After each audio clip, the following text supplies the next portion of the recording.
بسم اللہ الرحمن الرحیم۔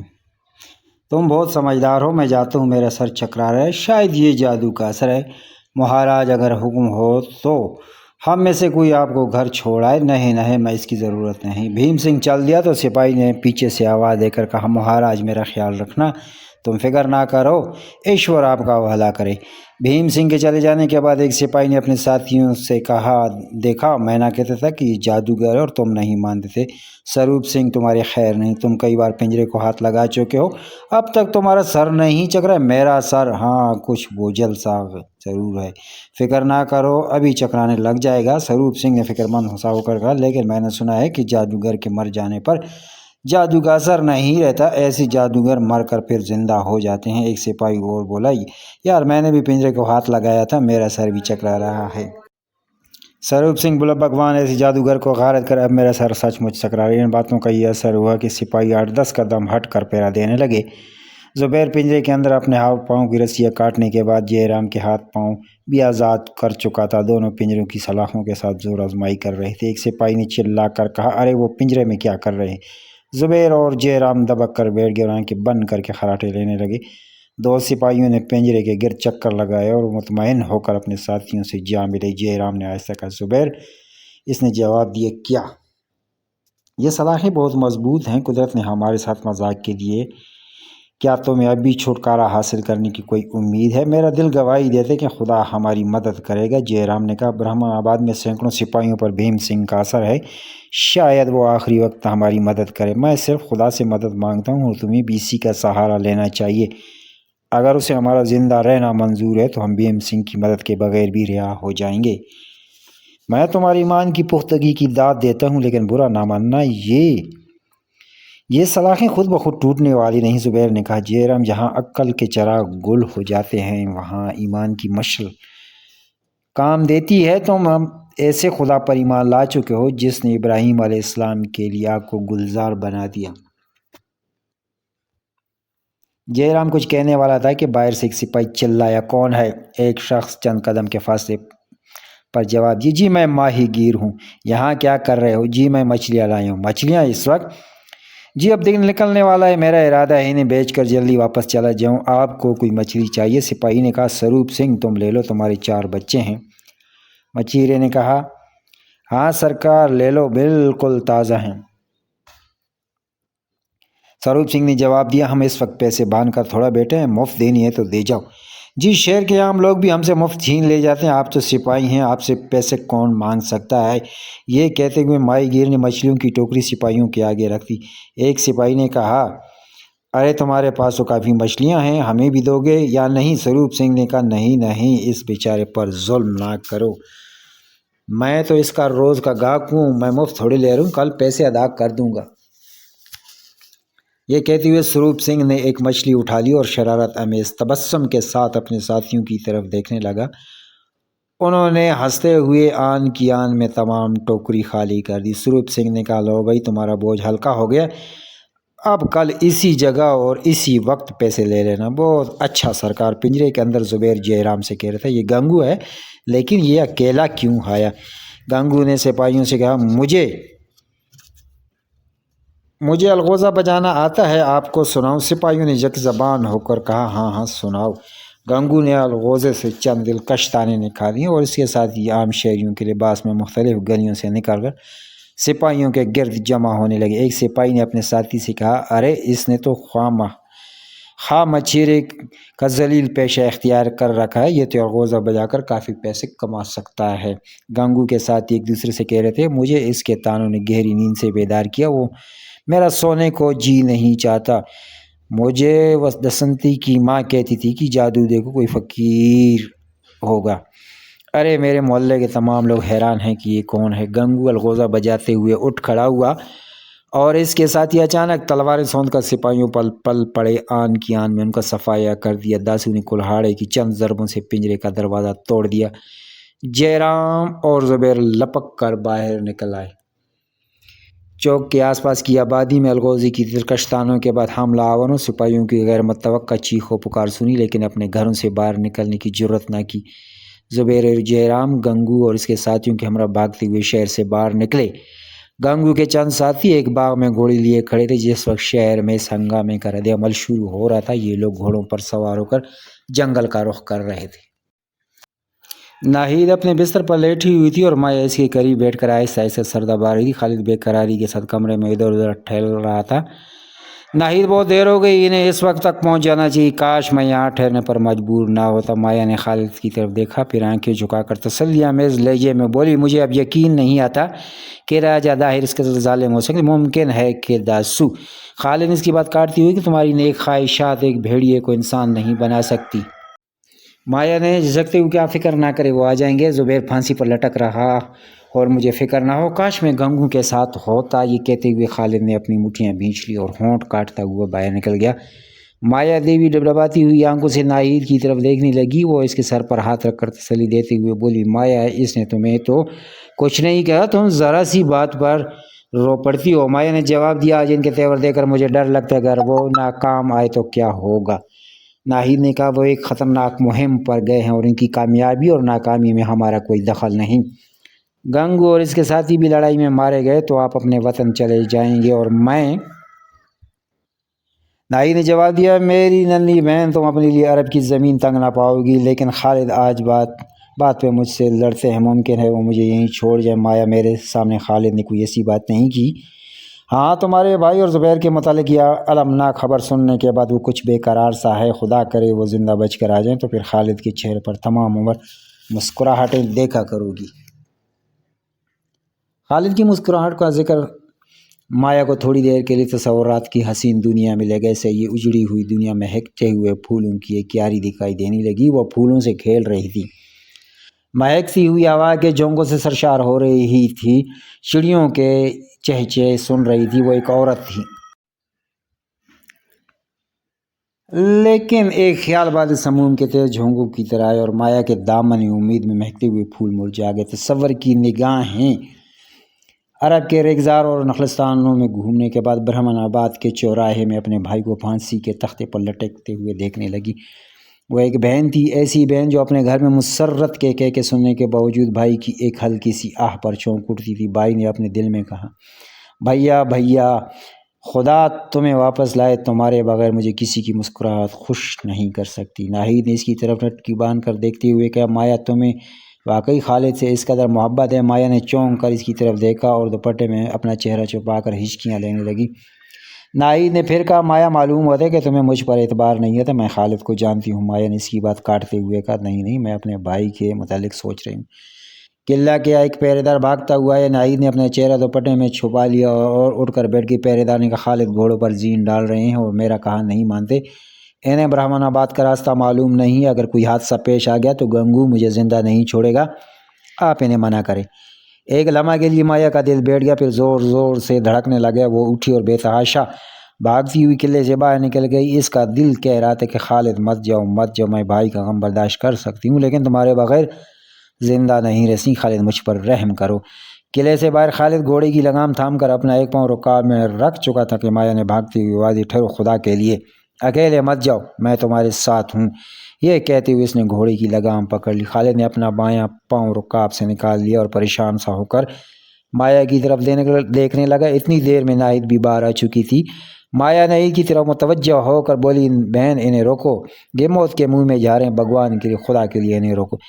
ناہید نے ان کے قریب پہنچ کر کہا، خالد اگر تمہارے جانے میں کوئی مصلحت ہوتی تو میں اس بے کسی کے باوجود تمہارا راستہ نہ روکتی۔ تم اکیلے شہر میں راجہ کے تمام لشکر کا مقابلہ نہیں کر سکتے، تمہیں گنگو کا انتظار کرنا چاہیے، وہ ضرور آئے گا۔ اگر وہ نہ آیا تو اس کا کوئی نہ کوئی ساتھی ضرور آئے گا۔ بے شک تم بہادر ہو لیکن ایسے موقع پر صبر سے کام لینا ہی بہتر ہے۔ خالد نے جواب دیا، پر تمہیں بخار ہے، تم جا کر آرام کر لو، میں صرف ان کی راہ دیکھنے جا رہا ہوں، میں وعدہ کرتا ہوں کہ میں دور نہیں جاؤں گا۔ مایا نے کہا، نہیں بہن، انہیں مت جانے دیے، واپس نہیں آئیں گے۔ خالد نے کہا، مایا ممکن ہے کہ راجہ کے سپاہی ان کا تعاقب کر رہے ہوں، ان کی مدد میرا فرض ہے، تم اپنے بھائی کا خیال رکھو۔ مایا نے جواب دیا، میرا بھائی اگر خطرے میں ہے تو آپ اس کی مدد نہیں کر سکتے۔ خالد کچھ کہنا چاہتا تھا لیکن دور سے ایک شخص جو درخت پر چڑھ کر پہرا دے رہا تھا چلایا، وہ آ رہے ہیں۔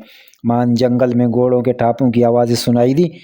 ایک اور پہرے دار بھاگتا ہوا آیا اور بولا شاید دشمن ان کا پیچھا کر رہے ہیں، تم قلعے کے تہ خانے میں چھپ جب خالد نے اطمینان سے جواب دیا چھپنے کی ضرورت نہیں ہے، اگر سپاہی ان کے طاقت میں ہوتے تو اس طرف نہ آتے، لیکن یہ تو بہت تھوڑے گھوڑے معلوم ہوتے ہیں، خدا خیر کرے۔ گھوڑوں کی ٹاپوں کی آواز قریب آ رہی تھی۔ خالد نے دوسری بار چونک کر کہا معلوم ہوتا ہے یہ صرف 4 گھوڑے واپس آئے ہیں۔ گھوڑوں کی آمد خبر پا کر ناہید نے اپنے دل میں ایک زبردست دھڑکن محسوس کی۔ جب خالد نے کہا صرف 4 گھوڑوں کی ٹاپیں سنائی دے رہی ہیں تو ناہید کے چراغ روشن ہو کر اچانک بجھ گئے۔ اس کی حالت غم و اندو کے بحر بے کرا میں ٹوٹی ہوئی کشتی کے اسم اللہ سے مختلف نتیجے اٹھتی ہوئی لہر کو ساحل سمجھنے کا دھوکہ کھا چکے ہیں۔ وہ محسوس کر رہی تھی کہ تقدیر آخری بار امید کا دامن اس کے ہاتھوں سے چھین رہی ہے۔ تھوڑی دیر بعد ایک گھوڑا جاڑیوں کے حق میں نبودار ہوا، سوار نے قریب پہنچ کر بائیں کھینچ لی اور گھوڑے سے کود کر مایا کی طرف بڑھا دیا۔ بھیا میرا بھیا کہتی ہوئی بھاگ کر اسے لپٹ گئی۔ ناہید اور خالد کی نگاہیں جاڑیوں کی طرف تھی۔ جے رام کو دیکھ کر ناہید زبیر کے متعلق پھر ایک بار امیدوں کی چراغ روشن کر رہی تھی۔ جے رام کے بعد داسو اور اس کے پیچھے گنگ اور زبیر جاڑیوں کے حق سے نمودار ہوئے۔ زبیر کو دیکھ کر ناہید جھجکتی ہوئی 2-3 قدم آگے بڑھی۔ زبیر اس کے قریب پہنچ کر گھوڑے سے اترا۔ خالد بھاگ کر اسے لپٹ گیا۔ ناہید نے چاہا کہ بھاگ کر اپنے کمرے میں پہنچ جائے، لیکن اس نے محسوس کیا کہ اس کے پاؤں زمین میں پیوست ہو چکے ہیں۔ اس کے اعضاء میں ریشہ تھا، اس کا سر چکرا رہا تھا۔ مہینوں کے تھکے ہوئے مسافر کی طرح منزل کو اچانک اپنے قریب دیکھ کر اس کی ہمت جواب دے چکی تھی۔ زبیر خالد سے علیحدہ ہو کر آگے بڑھا اور بولا ناہید اب تم اچھی ہو؟ وہ جواب دینے کے بجائے اپنے چہرے کا نقاب درست کرنے لگی۔ زبیر نے کہا ناہید تمہارا زخم کیسا ہے؟ ناہید کے ہونٹ کھپکپائے۔ اس نے لرزتی ہوئی آواز میں کہا خدا کا شکر ہے آپ آ گئے، آپ ٹھیک ہیں؟ میں ٹھیک ہوں۔ اس کے آخری الفاظ ایک گہری سانس میں ڈوب کر رہ گئے اور وہ لڑکھڑا کر زمین پر گر پڑی۔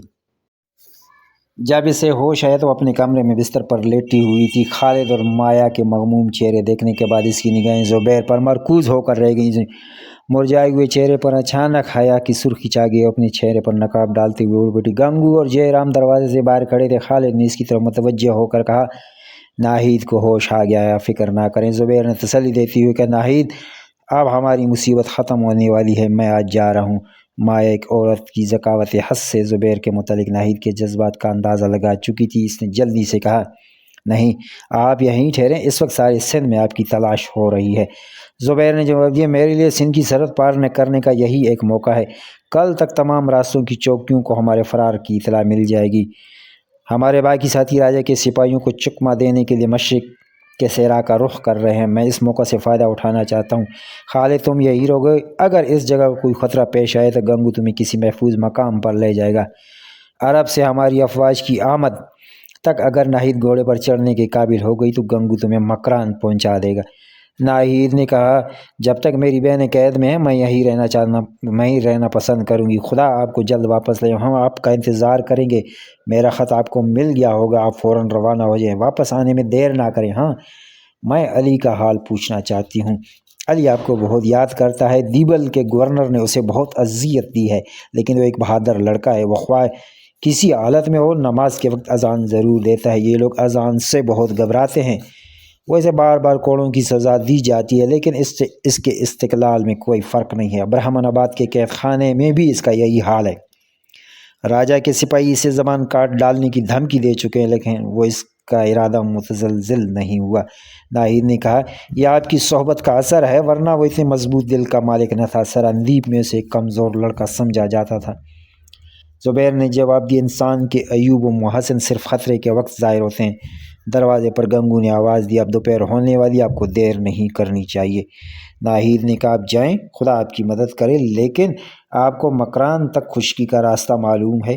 زبیر نے جواب دیا داسو میرے ساتھ جا رہے، وہ تمام راستوں سے واقف ہے، میں مکران کے سرحد پر پہنچ کر اسے واپس بھیج دوں گا۔